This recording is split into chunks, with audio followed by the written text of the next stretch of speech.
ሰላም የዴሊ ፎረም ቤተሰቦች፣ የኢራን ጠቅላይ መሪ ጠላት በጦር ሜዳ ተሸንፏል ካሉ በኋላ መከፋፈል እንዳይኖር ሀገራቸውን ጦር አሳስበዋል። የኢራን ጠቅላይ መሪ ሙጅተባ ሚኒ ሐሙስ ዕለት ባስተላለፉት መልእክት ጠላቶቻችን በጦር ሜዳ ተሸንፈዋል፣ አሁን ደግሞ የህዝቡን ጥንካሬ ለማጥፋትና ለመከፋፈል እየሞከሩ ነው ሲሉም ነው የተናገሩት። ሐሚኒ ኢራናውያን የአገሪቱን በተጋፈጠችው ስጋት ፊት ብሔራዊ አንድነትን እንዲያሳዩ ጥሪ አስተላልፈዋል። በህዝብ መካከል ተስፋ መቁረጥን ወይም መከፋፈልን መፍጠር ጠላት የመረጠው ዘዴ ነው ሲሉም ነው ያስታወቁት። የጠቅላይ መሪው መልእክት የተነበበው እስላማዊ ሪፐብሊክ መስራች የሆኑትን ሩሆላ ሐሚኒ የሚዘክረውን ዓመታዊ ክብረ በዓል በተከበረበት ወቅት ነው።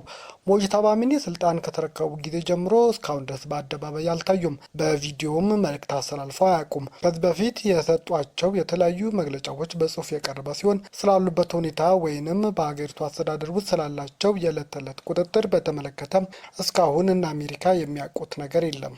የአሜሪካ ቪዛ የዘገየባት በዓለም ዋንጫ የሚሳተፈው የኢራን ቡድን ወደ ሜክሲኮ ሊጓዝ መሆኑ ታወቀ። ከአሜሪካ ጋር በጦርነት ውስጥ የቆየችው የኢራን ብሔራዊ ቡድን አሜሪካ ከሜክሲኮና ከካናዳ ጋር በጥምረት የምታስተናግደውን የዓለም ዋንጫ ለመሳተፍ የአሜሪካ ቪዛ ቢዘገይባትም ተጫዋቾች ወደ ሜክሲኮ እንደሚጓዙ ተነግሯል። የኢራን ዜና አገልግሎት ኢርና ብሔራዊ ቡድኑ ጠቅሶ እንደዘገበው ሁሉም ተጫዋቾችና የቡድን አባላት የሜክሲኮ ቪዛ ስላገኙ ቅዳሜ ዕለት ከቱርክ ተነስተው ወደዚያ ይጓዛሉ ተብሏል። በምድብ ጂ ከቤልጅየም ከግብጽና ከኒውዚላንድ ጋር የተደለደለው የኢራን ብሔራዊ ቡድን ከሜክሲኮ በተጨማሪ አሜሪካ ውስጥ ስለሚጫወት የአሜሪካ ቪዛ ያስፈልገዋል። ኢራን ከኒውዚላንድና ከቤልጅየም ጋር የምታደርጋቸው የመጀመሪያው ሁለት ጨዋታዎች ሎስ አንጀለስ ውስጥ የምታካሄድ ሲሆን ከግብጽ ጋር ደግሞ ሲያትል ውስጥ ትጋጥማለች። ምንም እንኳን የብሔራዊ ቡድኑ ቀዳሚ ጨዋታ በአሜሪካ ከተሞች ውስጥ የሚካሄድ ቢሆንም የቡድኑ አባላት እስካሁን የአሜሪካ ቪዛም አላገኙም።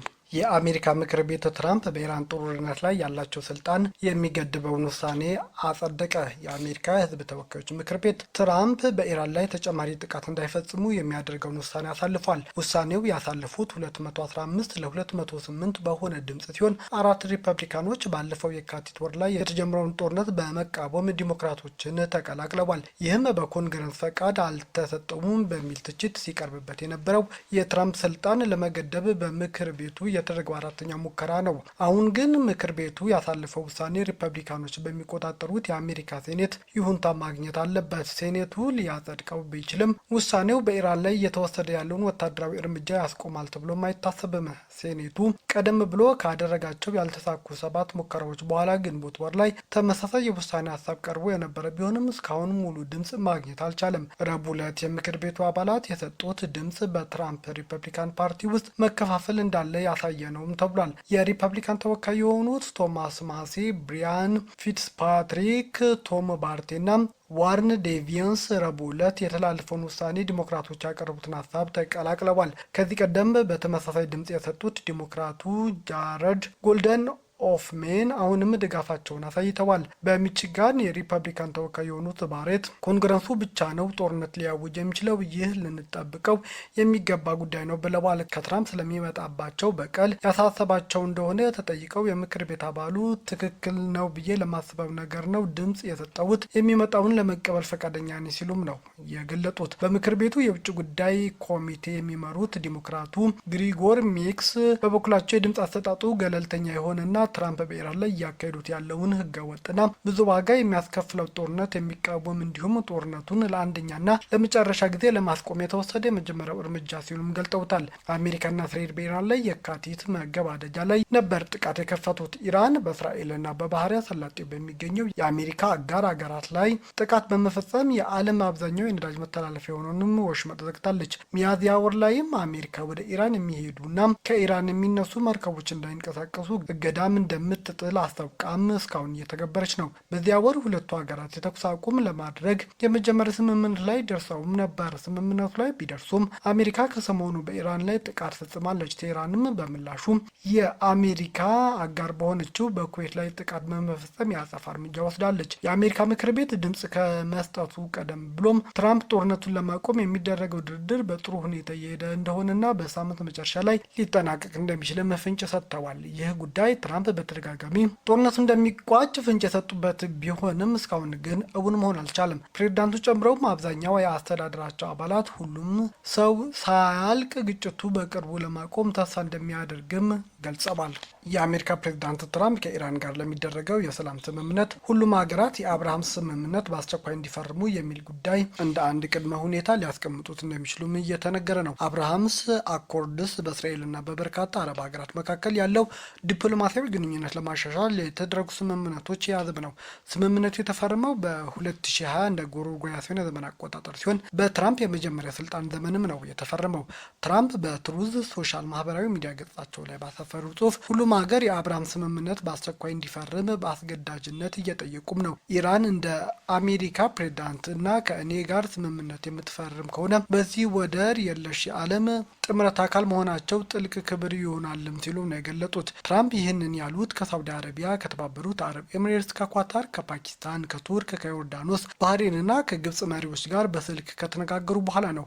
ከእነዚህ ሀገራት ጋር የተወሰኑም ቀድሞውኑም ስምምነት ፈርመዋል። እስካሁን ድረስም እቅዱ ውድቅ በማድረግ ይፋዊ ምላሽ የሰጣቸው ብቸኛው አገር ፓኪስታን ብቻ ናት። የመከላከያ ሚኒስትሩ ካዋጅ አሲፋ ፓኪስታን ከመሰረታዊ ርዕዮተ ዓለሞቿ ጋር የሚጋጭ ማንኛውም አይነት ስምምነት አትቀላቀልም ብለዋል። የእስራኤል ቃል አይታመንም ሲሉም የሀገራቸው አቋም ፍንትው አድርገው አሳይተዋል። አብዛኛው ሕዝብ ሙስሊም በሆነባቸው ሀገራት እንዲሁም በሌላም ወገን በቆሙት አሜሪካና እስራኤል መካከል ዋነኛ የጥል ምክንያት የሆነው የፍልስጤም ሀገርነትና የሁለት ሀገራት መፍትሄ ጉዳይም ነው። እስራኤል በጋዛ የከፈተችው ወታደራዊ ዘመቻ ዲፕሎማሲያዊ ግንኙነቱን ይበልጥ ውስብስብ አድርጎባታል። የጋዛ ጤና መረጃ እንደሚያሳየው እስራኤል በጋዛ ወታደራዊ ዘመቻ ከጀመረች ጊዜ አንስቶ 72,000 ፍልስጤማውያን ተገለዋል። የጋዛ ጦርነት 3 ዓመት ገደማ በፊት የተቀሰቀሰው በሐማስ የሚመሩ ታጣቂ ቡድን በደቡባዊ እስራኤል በፈጸመው ጥቃት 1200 እስራኤላውያን ከተገደሉና 250 ሰዎች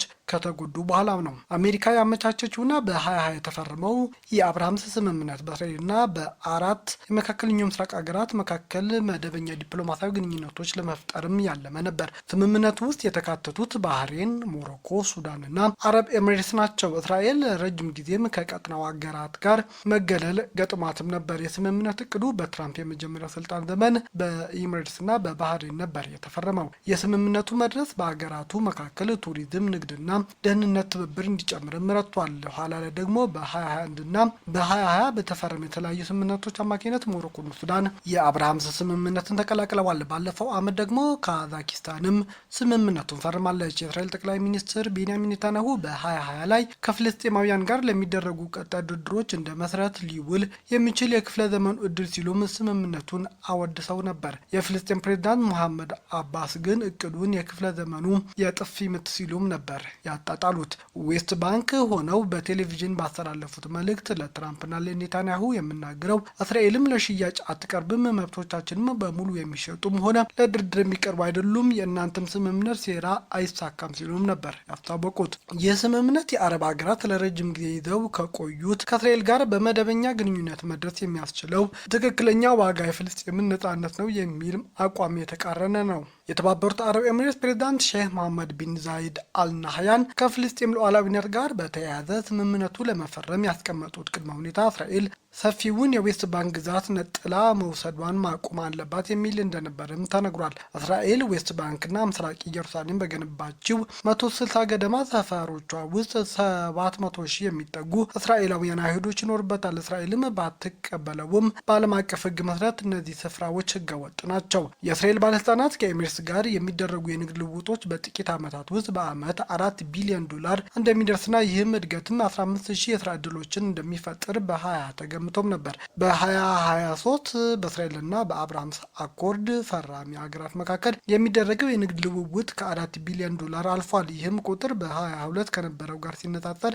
የ16 በመቶ ጭማሪ ያሳየ መሆኑን የእስራኤል ማዕከላዊ ስታቲስቲክስ ቢሮ መረጃ ያሳያል። ኤሚሬትስ ስምምነቱ መፈረሙ ወታደራዊና የንግድ ፍላጎቶች ይበልጥ እንድታጎለብት አስችሏታል። የተባበሩት አረብ ኤሚሬትስና ባህሬን ከዓለም ጋር መካከል በቴክኖሎጂ ዘርፍ እጅግ ካደገችው እስራኤል ጋር በግልጽ የንግድ ልውውጥም አድርገዋል። ሞሮኮ በበኩሏ ከእስራኤል ጋር ያላትን ዲፕሎማሲያዊ ግንኙነት በማሻሻሏ የተወሰነ ኢኮኖሚያዊ ጥቅም ማግኘት ችላለች። የሱዳን ተሳትፎ በአንጻሩ ብዙም ፈቀቅ ማለት አልቻለም። ከካዛኪስታን ጋር የተደረገው ስምምነት ደግሞ ትዕምርታዊነት የዘለለ አይደለም። በጥቅሉ ሲታይ ሐማስ በእስራኤል ላይ ጥቃት መፈጸሙ ተከትሎ የተካሄደው የጋዛ ጦርነት በመካከለኛው ምስራቅ ሀገራት መካከል ያለው ግንኙነት ለውጦታል። ቻይና ታይዋንን የጎበኙ 4 የኒውዚላንድ የህዝብ እንደራሴ ምክር ቤት ላይ እገዳ ጣለች። ቻይና 4 የኒውዚላንድ ህዝብ ተወካዮች ምክር ቤት አባላት ታይዋንን በመጎብኘታቸው ለ1 ዓመት እገዳ እንደጣለችባቸው የኒውዚላንድ የውጭ ጉዳይ ሚኒስቴር አስታውቋል።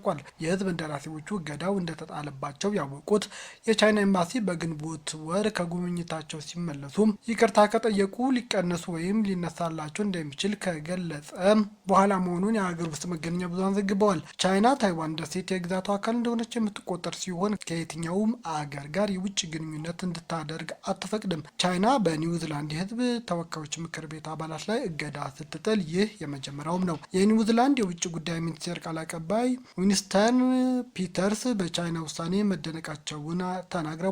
ቃል አቀባዩ የኒውዚላንድ የፓርላማ አባላት ታይዋንን ለብዙ አስርት ዓመታት ጎብኝተዋል። እናም እንደዚህ ያሉ ጉብኝቶች ከኒውዚላንድ አንድ ቻይና ፖሊሲ ጋር የሚቃረኑ አይደሉም ብለዋል። በኒውዚላንድ የሚገኘው የቻይና ኤምባሲ ሐሙስ ዕለት በሰጠው መግለጫ እገዳው የፓርላማ አባላቱ የቻይናን አሳሳቢ ጉዳዮች ችላ በማለታቸውና እንደ ፓርላማ አባልነታቸው ታይዋን ለመጎብኘት ፍላጎት በማሳየታቸው የተወሰደ እርምጃ ነው ሲሉም ገልጿል። ጉብኝቱ ለታይዋን ገዢው ዲሞክራቲክ ፕሮግሬሲቭ ፓርቲና የታይዋን የነጻነት ኃይሎች የተሳሳቱ ምልክቶች ልኳል ሲል ኮንኖ በቻይና የውስጥ ጉዳይ ጣልቃ መግባት ነውም ብሏል። እስራኤል በደቡባዊ ሊባኖስ ዘመቻዋን እንደምትቀጥል የመከላከያ ሚኒስትሩ ገለጡ። የእስራኤል መከላከያ ሚኒስትር እስራኤል ካትስ ጦራቸው በደቡባዊ ሊባኖስ የሚያካሄደውን ዘመቻ ለጊዜው እንደሚቀጥል አስታውቀዋል። ሚኒስትሩ አክለውም ከቤታቸው የተፈናቀሉ ሊባኖሳውያን መመለስ አይቻልም ሲሉም ነው ያስታወቁት። የሚኒስቴሩ አስተያየት የተሰማውም ሊባኖስና እስራኤል በዋሽንግተን የተኩስ አቁም ተግባራዊ ለማድረግ መስማማታቸው ከተገለጸ በኋላ ነው። ስምምነቱ ሂዝቦላ ወደ እስራኤል ሮኬቶች ማስወንጨፉንና ጥቃት መፈጸሙ ከማቆሙ ጋር የተገናኘ ነው። ካትስ በመግለጫቸው ላይ ወታደሮቻቸው በደቡባዊ ሊባኖስ የደህንነት ቀጠና በሚባሉ 900 ዓመት ዕድሜ አለው በተባለው እና እስራኤል ቅዳሜ ዕለት በተቆጣጠረችው በፎርት አምባ እንደሚቆይ ከተነገረ በኋላ ነው። ሚኒስትሩ እስራኤል በአካባቢው የሚገኘውን የሽብርተኝነት መሰረተ ልማት ማፈራረስ እንደምትቀጥል ተናግረው በእስራኤል ማህበረሰቦችና ግዛት ውስጥ ጥቃት ከተፈጸመ ምላሽ የመስጠት መብት እንዳለን አሜሪካ ትደግፋለች ሲሉም ተናግረዋል። ቤተሰቦቻችን ዜናዎቻችን ከወደዳችሁት ላይክ አድርጉ፣ ለሌሎች ተደራሽ እንድንሆንም ሼር አድርጉም። አዲስ የሆናችሁ ደግሞ ሰብስክራይብ በማድረግ ቤተሰብ ይሁኑ። ሰናይ ጊዜ